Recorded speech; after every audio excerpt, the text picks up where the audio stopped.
Azərbaycan Texnologiya Universiteti İnnovasiya Mərkəzi təqdim edir.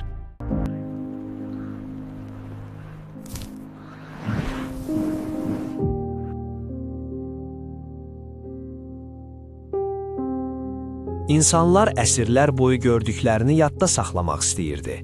Amma yaddaş kifayət etmirdi. Buna görə ilk addım işığın köməyi ilə görüntünü sabitləşdirmək oldu. Fotoaparatın əsası kamera obskura prinsipi ilə qoyuldu. Kiçik bir dəlikdən keçən işıq qarşı divarda tərs görüntü yaradırdı. 19-cu əsrdə bu prinsip inkişaf etdirildi və ilk real fotolar çəkildi. Artıq bir anı dondurmaq mümkün idi. Amma elm burada dayanmadı.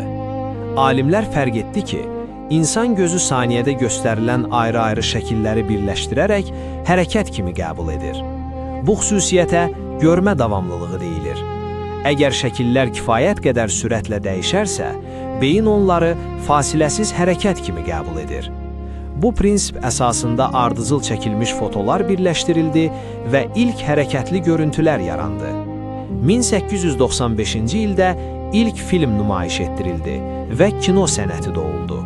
Beləliklə, fotoaparat zamanı saxladı, kino isə o zamana hərəkət verdi.